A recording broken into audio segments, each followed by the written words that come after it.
નમસ્કાર વિદ્યાર્થી મિત્રો, મારી યુટ્યુબ ચેનલ સંજય પટેલમાં આપ સૌનું હાર્દિક સ્વાગત છે। મિત્રો, આજના વિડીયોની અંદર આપણે ધોરણ 9 વિષય છે હિન્દી, જેનું પાઠ 9મો, જેનું નામ છે નિર્ભય બનો। આ પાઠના સ્વાધ્યાયની સમજૂતી આજે આપણે મેળવવાના છીએ। વિદ્યાર્થી મિત્રો, જો તમે મારી ચેનલમાં નવા હોય તો મારી ચેનલને જરૂરથી સબસ્ક્રાઇબ કરો। વિડીયો સારો લાગે તો લાઇક કરો, શેર કરો અને બેલ નોટિફિકેશન ઓન કરો, જેથી મારા આગળના તમામ વિડીયો પણ આપને મળતા રહે।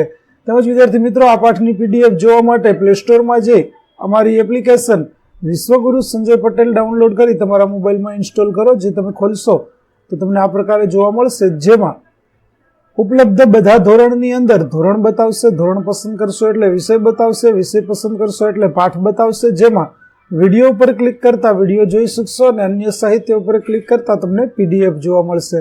તો આશા રાખું છું આપને અમારી એપ્લિકેશન ગમશે, જરૂરથી ડાઉનલોડ કરજો। તો ચાલો મિત્રો, હવે શરૂ કરીએ પાઠ 9મો, निर्भय बनो। प्रश्न 1, निम्नलिखित प्रश्नों के उत्तर दीजिए, जिसमें पहला प्रश्न है, प्रियोदा को सभी लोग क्यों प्यार करते हैं? उत्तर, प्रियोदा बहुत सेवाभावी लड़का है। प्रत्येक रविवार को वह सन्यासी आश्रम के लिए मुठिया वसूलने निकलता है। स्कूल का कोई छात्र या शिक्षक बीमार हो जाए तो प्रियोदा अपने साथियों के साथ उसकी देखभाल के लिए पहुंच जाता है। वह तब तक उसकी सेवा करता है जब तक वह पूरी तरह भला चंगा नहीं हो जाता। अपने साथियों के साथ प्रियोदा बहुत आत्मीय व्यवहार करता है।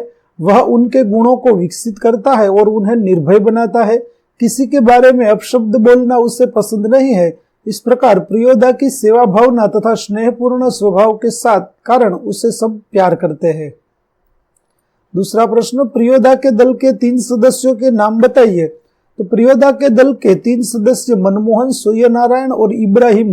मनमोहन खूब तेज लड़का है, उसका गला बहुत मीठा है, उसे गाने का शौक है, उसके गाने की सभी प्रशंसा करते हैं। सूर्यनारायण पढ़ने में कमजोर है पर उसका शरीर मजबूत है, क्योंकि वह रोज 100 दंड बैठक करता है। वह दल के सदस्यों को तैरना सिखाता है। इब्राहिम को अपशब्द साला बोलने की आदत है। सरकारी अफसरों को साला बोलने में उससे कोई बुराई नहीं लगती। वह दलीलबाजी करता है, फिर भी क्लब के नियमों का पालन करता है। तीसरा प्रश्न, प्रियोदा की टोली कौन कौन से सेवा कार्य करती है? उत्तर, प्रियोदा की टोली सेवाभावी लड़कों का दल है। यह टोली हर रविवार को सुबह सन्यासी आश्रम के लिए मुठिया वसूलती है। इसके लिए उसे कस्बे के मोहल्लों में जाना पड़ता है। स्कूल का कोई छात्र या शिक्षक बीमार पड़ता है तो प्रियोदा की यह टोली उसके घर पर पहुंच जाती है। टोली के सदस्य रोगी के पूरी तरह स्वस्थ हो जाने तक उसकी सेवा करते हैं। हैजा जैसी बीमारियों में यह टोली लोगों के लिए वरदान बन जाती है। इस प्रकार प्रियोदा की टोली कई तरह के सेवा कार्य करती है। चौथा प्रश्न है, मनमोहन को तैरना सिखाने की जिम्मेदारी किसे सौंपी गई? उत्तर, मनमोहन को तैरना सिखाने की जिम्मेदारी दल के सदस्य सूर्यनारायण को सौंपी गई। सूर्यनारायण रोज 100 दंड बैठक करता था। वह मजबूत शरीर का लड़का था। दल के सदस्यों को वही तैरना सिखाता था। सूर्यनारायण ने कहा कि एक दिन उठाकर पानी में फेंक दूंगा तो खुद तैरने लगेगा। पांचवा प्रश्न, इब्राहिम ने किस बात के लिए माफी मांगी? तो प्रियोदा के दल का नियम था कि कोई सदस्य मुंह से किसी प्रकार का अपशब्द या गाली नहीं निकालेगा। इब्राहिम ने सब डिप्टी साहब के अर्दली के लिए साला अपशब्द बोला था। इस तरह उसने दल के नियम को तोड़ा था। प्रियोदा के होल्ट कहने पर उसे अपनी गलती का एहसास हुआ, इसलिए अपनी गलती के लिए उसने माफी मांगी। छठा प्रश्न, अपशब्द बोलने के बारे में क्लब का क्या नियम था? तो प्रियोदा वाणी के शिष्टाचार को महत्व देता था, इसलिए उसने यह नियम बनाया था कि दल का कोई सदस्य किसी प्रकार का अपशब्द या गाली अपने मुंह से नहीं निकालेगा। अपशब्द या गाली देने पर होल्ट बोलकर उसे चेतावनी दी जाती है। 10 से अधिक बार अपशब्द या गाली मुंह से निकालने पर क्लब के सदस्य उसका साथ छोड़ देते थे। इस प्रकार अपशब्द न बोलने के बारे में क्लब का कठोर नियम था। प्रश्न 2, निम्नलिखित प्रश्नों के एक एक वाक्य में उत्तर दीजिए। पहला प्रश्न, प्रियोदा के दल के सदस्य शनिवार की शाम को कहां पर एकत्र होते हैं? तो प्रियोदा के दल के सदस्य शनिवार की शाम को परमान नदी के उस पार बालूचर पर एकत्र होते हैं। दूसरा, स्कूल की छुट्टी के बाद सभी सदस्य मिलने पर क्या करते हैं? तो स्कूल की छुट्टी के बाद सभी सदस्य मिलने पर रविवार का प्रोग्राम तय करते हैं।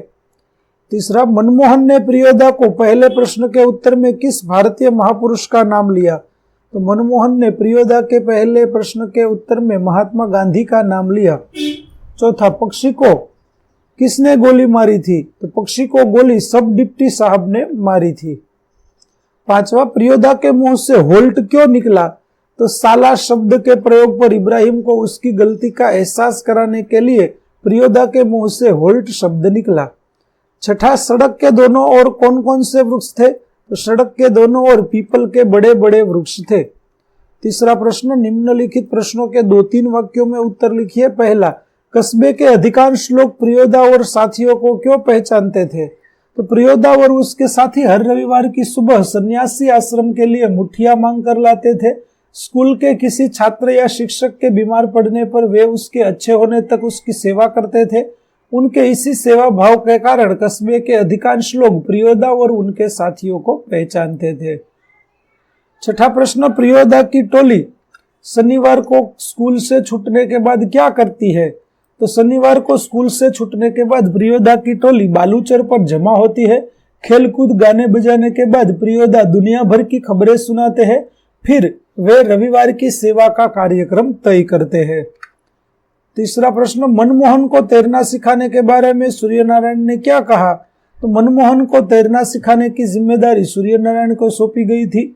इस बारे में उसने कहा कि एक दिन उसे उठाकर पानी में फेंक दूंगा तो खुद तैरने लगेगा। चौथा प्रश्न, पुल के पास गाड़ीवान क्या कर रहा था? तो प्रियोदा के दल के सभी सदस्य घर लौट रहे थे। उन्होंने देखा कि पुल के पास एक गाड़ीवान तन्मय होकर एक लोकगीत गा रहा था। पांचवा, मनमोहन का भय दूर करने के लिए प्रियोदा ने क्या किया? तो मनमोहन का भय दूर करने के लिए प्रियोदा उसे उस रास्ते से ले गए जो बिल्कुल सुनसान और डरावना था। उन्होंने मनमोहन को वह उजड़ा मकान दिखाया जहां पहले मुर्दों की चीरफाड़ होती थी। लोग मानते थे कि वहां आसपास के पेड़ों पर अभी भूत पिशाच रहते और प्रेतनियां झूठ बनाकर नाचती है। छठा प्रश्न, भूत प्रेत के बारे में प्रियोदा ने मनमोहन से क्या कहा?